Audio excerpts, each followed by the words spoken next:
Hello, everyone. As we continue these days of the war in Israel, we think about flipping our words of Shabbat Shalom into a Shabbat where we hope will be filled with as much Shalom as possible. And so that conversation and that situation continues for all of us on this Shabbat, where we now enter the Torah portion of Miketz. Miketz is the second of four Torah portions that discuss the relationship between Joseph and his brothers. I mentioned sometimes that it takes God only verses to create the whole universe, and yet for us to climb through the relationship between people and Joseph and his brothers takes us four Torah portions. In fact, it's the last four Torah portions in the book of Genesis. So we're in the second week of it. That means we only have two. After this week, we have two more weeks in Genesis, and so here we are in the Torah portion of Miketz, and as you can see in the image behind me, I would say that in the last, obviously in the last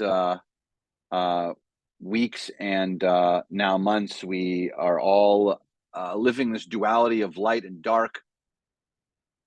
But particularly, maybe this past week has been a little bit more challenging. There's been a little bit more of a heaviness and maybe a more of the darkness if we review some of the difficult moments in the world for us. If you're following what's happening in Israel, there have been hostages found, but the hostages that have been found are the ones by the IDF as they're moving closer into the south of Gaza and finding that rather than being hostages, they're finding them deceased instead. And so that has been very, very difficult to for us to and for unimaginably the families to find out that ultimately their loved one who they might have thought was missing is actually dead. So that's been a very challenging part for us. I presume that we've been following the statements and conversations at universities, the anti-Semitism at universities, the complicated nature of Harvard and MIT and Penn, and where our hearts fall into these interesting dialogues, the resignation of the president at Penn, the complicated nature of what's Harvard, and maybe what will happen at MIT and other universities that we're hearing from our relatives and our loved ones who are on the campuses. We might have also heard about the UN vote.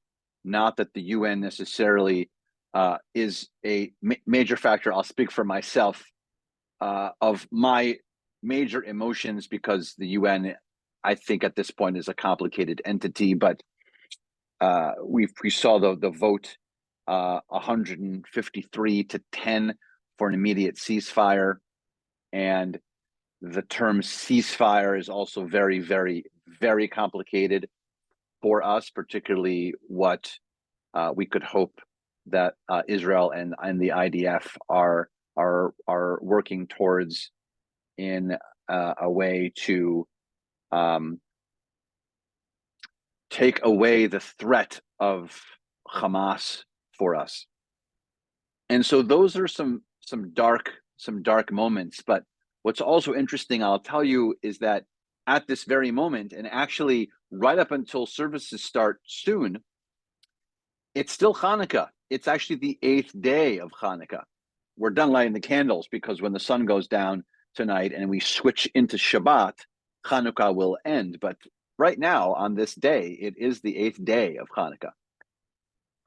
And as we know, and we talk about, the beauty and the concept of Hanukkah is that we don't take away light, we add light. And so each of these nights, we have been adding another candle another bit of brightness into each and every single day. And so last night, I hope that as we all stood in front of our Chanukiot, it was a bright light. It was a bright light of the 8 candles and of the shamash shining through our homes and warming our homes. And I hope that it brought a lot of light.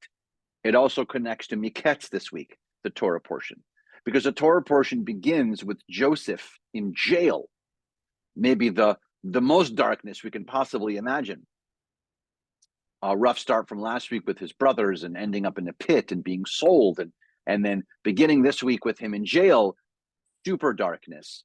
But the Torah portion ends with him being the second in command of Egypt, meaning Pharaoh's right-hand man.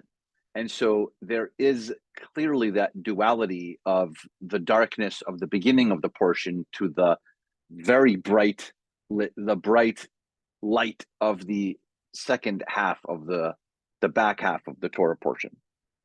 And so on the Shabbat, I invite all of us to dispel the darkness as Hanukkah ends. This was our job, to end the darkness. And so the imaging behind me, we all know that even in a very dark room, one candle, one light can transfer the entire space around us. And so I hope that we will carry this last day of Hanukkah, this brightness in with us, this idea of the Torah portion of Miketz in for us into this week and beyond, as we collectively, as a Jewish community, fight away the darkness with the light. And let's not, by the way, allow us to take our foot off this gas pedal. There was a tremendous outpouring of support weeks ago when this war began, and the waning is starting now, and that's not allowed. We have to keep our foot on the gas pedal, bringing that brightness and that light as a people, as an Am. And so Am Yisrael Chai to everyone.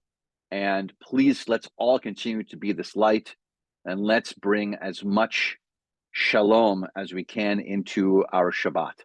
Services 6:30 as usual. Tomorrow morning, 8:30 for our service and our Torah discussion.